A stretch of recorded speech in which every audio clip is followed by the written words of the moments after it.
Bom, galera, felizmente o Vasco acabou empatando com o time do Criciúma no Heriberto Rios. Um jogo que o Vasco tinha tudo para vencer depois de virar o jogo de uma forma até surpreendente, com um belíssimo gol do David, né? Depois do Vasco ter tomado o gol com uma falha de marcação, um erro que começa do Pelé, e o Vasco acaba sendo, né, por uma sequência de vacilos, acaba tomando o gol do Bolassi.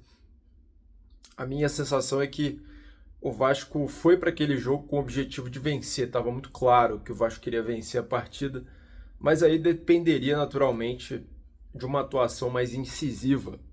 Dependeria principalmente da manutenção do ritmo no final do jogo. E isso claramente falta ao Vasco. Nos últimos 5 jogos a gente percebe que falta intensidade para o Vasco da Gama no fim das partidas. E um detalhe é que o gol do David é um gol belíssimo. O Ryan conseguiu marcar o gol, embora ele não consiga repetir a importância, a presença diária do Verratti. Ele consegue marcar o gol, um pouco de sorte, mas valeu. E o Vasco vira o jogo. Só que quando o torcedor do Vasco sabe o que eu estou falando, quando o Vasco vai para o segundo tempo com um resultado positivo, o torcedor do Vasco já tem a mentalidade de que o time pode muito mais tomar o empate do que fazer o terceiro. Por quê? Porque, infelizmente, essa tem sido a tônica do trabalho da maioria dos treinadores que passaram pelo Vasco. O Vasco para de agredir. E como numa luta de boxe, se você está ganhando por pontos e você para de agredir o adversário, o que você está fazendo? Você está chamando o adversário para cima. E foi exatamente o que o Vasco fez. O Vasco chamou o Criciúma para cima. O Criciúma veio de forma extremamente aguerrida, principalmente no finalzinho do jogo, né, tentando realmente de tudo, e acabou conseguindo o empate com uma belíssima cabeçada. O Vasco até estava reforçado defensivamente. Eu critico o Paiva pelo seguinte: eu acho que o Paiva dá uma desfigurada na forma como o time joga, e o time acaba ficando, por jogadores que entraram não terem o entrosamento que os jogadores que estavam, o time fica muito desfigurado, não consegue manter a posse de bola, não consegue organizar minimamente, né, a ocupação de espaços, e acaba dando espaço para o adversário. Mas o Vasco estava com a zaga reforçada. Não era suficiente. Por quê?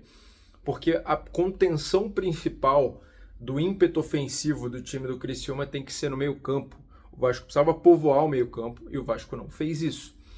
Então, infelizmente, para mim, por conta dos erros de escalação, mas principalmente da forma como no treinamento o Paiva não está trabalhando esse time que entra, esses jogadores que entram, para poder entrosarem, para poder se organizarem melhor com os jogadores que já estão em campo, mas principalmente por conta também de erros individuais. Então, na minha cabeça erro do Paiva. Aí tem também uma questão física que é importante. Talvez o trabalho físico precise ser repensado. Eu acho que o Vasco fisicamente cai muito de produção ao final da partida. Isso é muito estranho. Me parece que é uma tônica do Vasco, e os outros times parece que conseguem sempre estar um pouco melhor que o Vasco ao final da partida. Isso me incomoda demais. Isso é a prova de que tem algum problema no treinamento físico dos jogadores. Há um erro do Paiva em desfigurar o time e, obviamente, não organizar o time corretamente para que o time consiga pelo menos manter o volume e continuar minimamente ou agredindo no contra-ataque, ou pelo menos se contendo um pouco mais a posse de bola, para conter, né, esse ímpeto no meio-campo ofensivo do adversário, que era o caso com muito mais volume, né? O Criciúma estava com muito mais volume, colocou jogadores rápidos, jogadores para empatar realmente o jogo. Estava claro o ímpeto deles, então a gente precisava povoar o meio-campo e a gente precisava também de reforço defensivo. Na minha cabeça, eu acho que o Paiva até entendeu isso e coloca alguns jogadores que... Coloca mais um zagueiro, coloca o JP. Talvez o objetivo fosse esse, mas efetivamente nos treinamentos isso não está acontecendo, porque não aconteceu o que ele gostaria que acontecesse. Então, talvez, no treino, ele precise observar se esses jogadores são as peças que realmente fariam essa contenção, porque não aconteceu. E aí vem a questão também dos erros individuais dos jogadores. E aqui não dá para deixar de fazer um destaque. Eu achei também que o Souza entrou muito mal, o Souza muito abaixo do que se espera dele, né? Eu acho que o Souza... Isso é bom deixar claro para vocês aqui. É uma coisa que eu gosto sempre de ressalvar.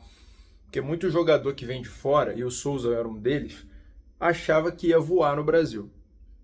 E não é por aí. Futebol brasileiro, repito, que eu já falei isso em outros vídeos, tem corte meu rolando aí. O futebol brasileiro é difícil de jogar. Se você joga o futebol europeu, o futebol brasileiro é um futebol sul-americano com grandes jogadores. Tem muito bom jogador jogando aqui hoje, mas ele é um perfil sul-americano do futebol. Tem catimba, porrada, tem jogador simulando falta o tempo todo, tem arbitragem difícil, arbitragem competente, tem todo tipo de problema. Então, assim, é o futebol sul-americano, com todos os problemas do futebol sul-americano, com um nível mais alto. A gente vive aqui como se fosse a Europa do futebol sul-americano, né? Com um nível mais alto de jogadores, com times realmente até com jogadores de nível mundial, né? Então, assim, o Souza achou que ele ia conseguir jogar aqui tranquilamente, né? E não está fluindo ainda, porque claramente ele não se adaptou ao futebol brasileiro. O futebol brasileiro vive um momento de crescimento, de evolução, né? E você vê que os caras, se não tiverem fisicamente um primor, não conseguem jogar. A prova disso é o Flamengo, que está se desfazendo porque fisicamente os jogadores não estavam preparados.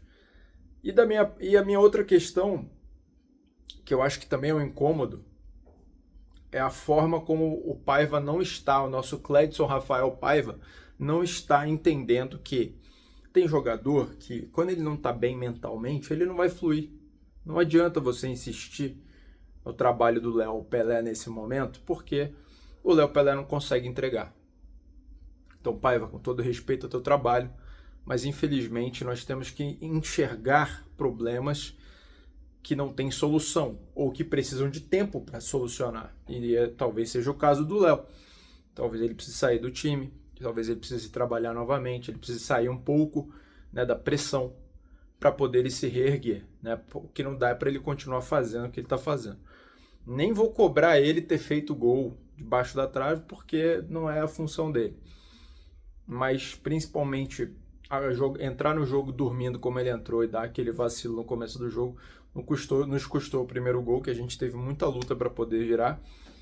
E infelizmente no segundo gol do Bolasie dá para ver que os zagueiros, né, e isso não é culpa dele apenas, os zagueiros não estavam cobrindo o jogo. O único jogador alto do ataque do time do Criciúma, que era o Bolasie. Então, assim, infelizmente o Vasco acabou saindo derrotado, empatou, né, o jogo, mas para mim a sensação, na verdade, de derrota. Então é isso, galera. Infelizmente, mais uma vez o Vasco amarga. Amanhã a gente vai saber, né, qual vai ser o adversário da Copa do Brasil, mas o Vasco amarga o empate, que poderia ter sido uma vitória. Não é a primeira vez que isso acontece, não é apenas esse jogo que a gente tem essa sensação. Então tem muita coisa para ser investigada aí. Questão física, questão tática e os treinamentos, quais jogadores colocarem, né, quais peças de reposição nos jogos, evolução física de jogadores e adaptação dos novos jogadores que chegaram ao futebol brasileiro, inclusive o Everton Rodrigues também, o colombiano que chegou e também não conseguiu jogar ainda. Então a gente precisa trabalhar esses jogadores, repensar a forma como colocá-los, mas principalmente o Paiva tem que entender que determinados jogadores precisam sair, e é o caso do Léo. Então é isso, galera, um grande salve a todos, até o próximo vídeo.